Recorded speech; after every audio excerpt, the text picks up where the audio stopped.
Hello my dear students पंचम श्रेणी पिलामानंकु स्वागत पिलामाने आज आम आरंभ करवा जे प्राथमिक शिक्षा प्रस्तुति कार्यक्रम 2025-26 रो गणित कार्य पुस्तिका पंचम श्रेणी ठीक अच्छी ताले ए वर्ष जो माने चतुर्थ रु पंचम श्रेणी तुम पढ़िलणी तेणु सेमानक पई ए गणित कार्य पुस्तिका तुम विद्यालय स्तर रे याकु करा जाउथिबो एवं यार जो प्रश्न गुड़िक अच्छी आम केमी भाव में समाधान करवा देख प्रथम आम कार्य फर्द एक को जा ता पूर्व जदि पे चैनल को नुआ सब्सक्राइब करनी नोटिफिकेशन बेल को ऑन करनी आरंभ करवा कार्य फर्द एक देख ये पाठ संख्या एक अच्छी कौन अच्छी कोण और कोणर माप या पढ़ला कोण और यार आकृतिर धारणा को बुझ कोण गुड़ी को सूक्ष्म कोण समकोण और स्थूल कोण रे वर्गीकरण कर कोण को कागज रे आंकी दर्शाइब ठीक अच्छे देख प्रथम कौन अच्छी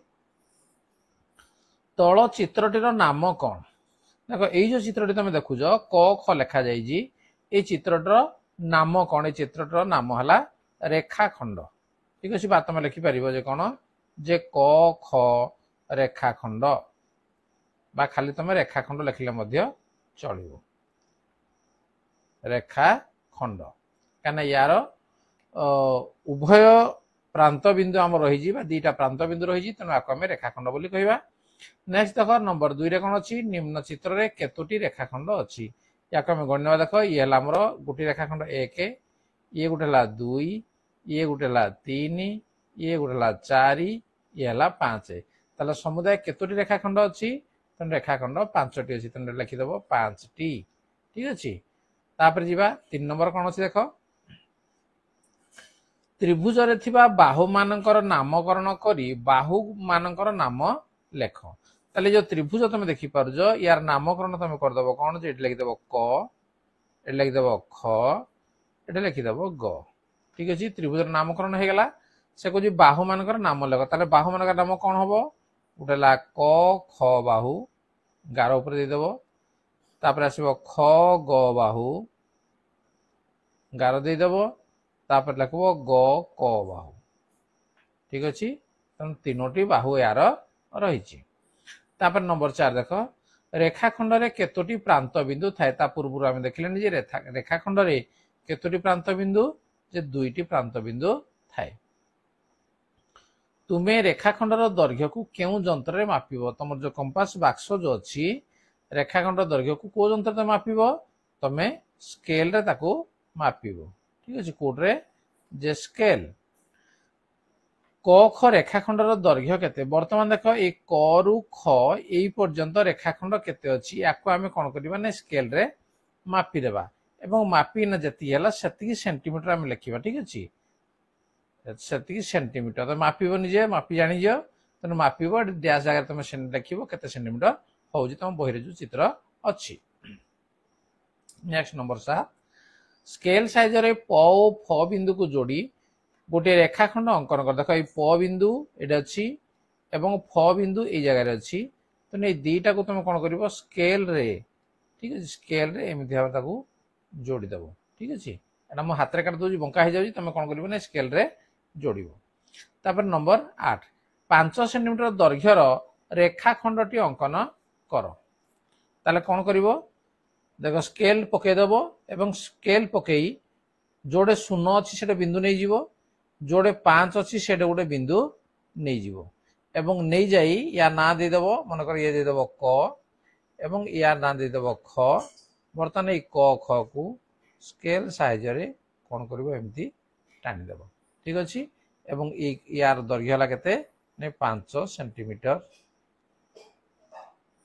नेक्स्ट नंबर 9 निम्न चित्र गुड़िक मध्यरु कोणर चित्र तले राइट चिन्ह दियो कोड़ा कोण एटा तो कोण नुहे ये गोटे रश्मि एठी कोण हेजी एठी गोटे कोण हेजी तने एठी हम कोण करिया राइट चिन्ह दबा एठी कोण हेई नै एठी कोण हेजी तने हम राइट चिन्ह दबा एठी कोण हेई नाही से कहूजी कोण जोटा अछि ता तले हम राइट चिन्ह दे देबा जिवा परवर्ती पृष्ठा जोटे अछि हमर कार्य फर्द 2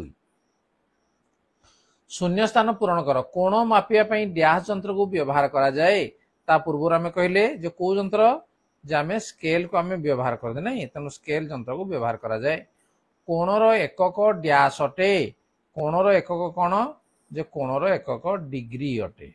ठीक है, आक लिख डिग्री अटे। ग जो कोणर परिमाण 90 डिग्री से कोण को डैश कोण कह जाए। पिला माने तुम जान जे जो कोण हला 90 डिग्री ताको आमे समकोण बोली कहिबा। समकोण ठारू बड़ कोण को डैश कोण कह जाए।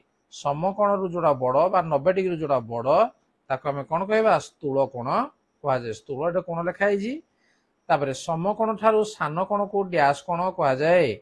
समकोण रु जोड़ा सान बा जोड़ा 90 डिग्री रु सान ताको आमे कहिबा कोण जे सूक्ष्म कोण बोली आमे कहिबा। ठीक अछि।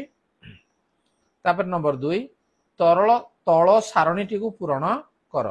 देखो कोणर परिमाण दिया है केते 70 डिग्री दिया है। सूक्ष्म कोण 0 डिग्री रु अधिक 90 डिग्री रु कम एले सूक्ष्म कोण। समकोण हला 90 डिग्री जदी हला।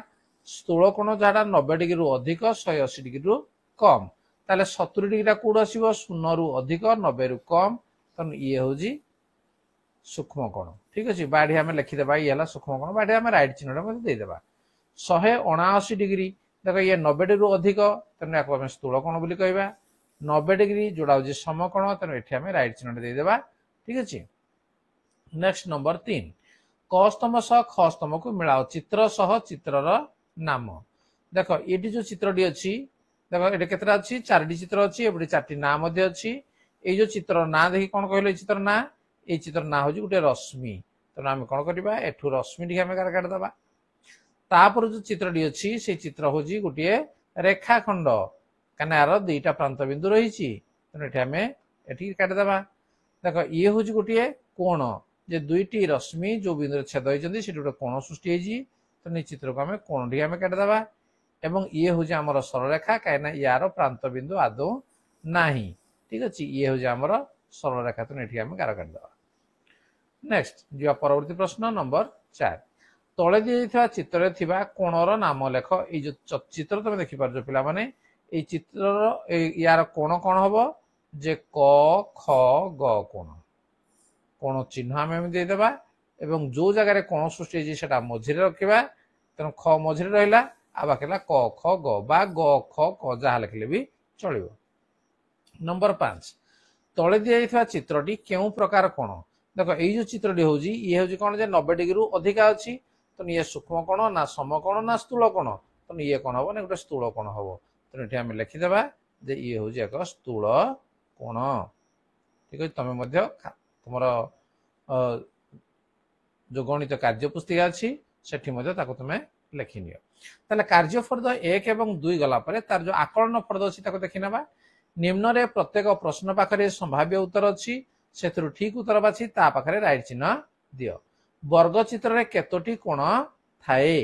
गोटे वर्ग चित्र रे केतोटी कोण अछि जे वर्ग चित्र 4टी कोण अछि तने एठी हमें राइट चिन्ह दिए दे देबा। 35 डिग्री कोणटी केउ प्रकार कोण जेहेतु ए कोणर परिमाण 90 डिग्री कम तेनु हमें ताको कहबा सूक्ष्म कोण। षडभुज रे केतोटी कोण अछि। षड कहला माने षडभुज कहले जार 6टी बाहु अछि। तन जेतोटी बाहु थिबो सेतोटी कोण रहइबो। तेनु केतोटी कोण थाए कहले 6टी कोण थाए। घ केउटी कोण मापक यंत्र ओ ता पाखरे राइट चिन्ह दियो। देखो ये हला स्केल ये होजी हमर प्रोट्रैक्टर ये होजी सेट स्क्वायर। तनु प्रोट्रैक्टर रे कोण मपा जाए तेनु एठी हमें राइट चिन्ह दे देबा। गोटिए कोण रे केतोटी बाहु थाए दुईटी रश्मि छेद कले गोटे कोण सृष्टि हो कहैजी। तेनु गोटे रश्मि रे हमर दुई गोटे कोण रे दुईटी बाहु थाए। एही चित्रटीर नाम कोण जे यार तीनोटी बाहु जेहेतु अछि ए चित्र को हमें कोण कहबा जाकू त्रिभुज बोली कहबा। चतुर्भुज षडभुज सप्तभुज ये हबो ना ये हला त्रिभुज। निम्न कोण गुडिकर माप मध्यरु केउ कोणटी स्थूल कोण। 88 डिग्री 89 डिग्री 90 डिग्री 91 डिग्री स्थूल कोण हमें का कहबा ता पूर्व को हलानी जे जेउ कोणर परिमाण 90 डिग्री रु अधिक। तनु या भितरु 90 डिग्री रु अधिक की रहउजी ए 91 डिग्री रहउजी। तनु ये होजी हमर स्थूल कोण। निम्न चित्र गुडिक मध्यरु केउ चित्रटी षडभुज। षडभुज कहला माने जार 6टी बाहु अछि। यार तो 4टी बाहु अछि 1 2 3 4 यार अछि 1 2 3 4 5 6। तनु ये होजी षडभुज। ठीक अछि। अन्य गुडिक नुहे जिबा। नंबर 2 तळे दिथिबा कोण गुडिक मध्यरु जेउ गुडिक सूक्ष्म कोण ता पाखरे गोल चिन्ह। समकोण चारिपटे आयत चित्र स्थूल कोण चारिपटे त्रिभुज चित्र दियो। ताले देखो कौन अच्छी 25 डिग्री 25 डिग्री कौन जे सूक्ष्म कोण तेणु ये आम कौन करवा आम गोल करदे तापर 90 डिग्री समकोण चारिपटे से कौन कहला गोटे समकोण तेणु या आम कौन कर चारिकोणी आम एमती करदे 105 डिग्री ये स्थूल कोण तेणु ये आम कौन करवा ना ये त्रिभुज करदे 124 डिग्री ये भी स्थूल कोण तेणु ये आम त्रिभुज तैयारी करदे 60 डिग्री ये हूँ सूक्ष्म कोण तेणु आम गोल करदे तापर 179 डिग्री तेणु ये स्थूल कोण तेणु आम त्रिभुज करदे 82 डिग्री ये हूँ सूक्ष्म कोण तेणु ये आम गोल करदे 155 डिग्री स्थूल कोण ये आम त्रिभुज करदे ठीक अच्छे पिला ताले पिला माने पाठ 1 रो कार्यफर्द 1 कार्यफर्द 2 तार आकलन फर्द आम आलोचना कले निश्चित भाव तुम बुझी पारिथिबो जानि पारिथिबो तार उत्तर को तेणु क्लास रे करिवारे कोनोसी असुविधा हबो नै ताले ठीक अछि पिला माने वीडियो तुमको केमति लागला जदि भल लागला ताको लाइक कमेंट शेयर करो एवं जदि चैनल को नुआ आसे ताको सब्सक्राइब करनियो ता नोटिफिकेशन बेल को मध्य ऑन कर दियो ताले ठीक हो देखा हबो पुनी परवर्ती वीडियो रे आज पे एतिकी धन्यवाद बाय बाय।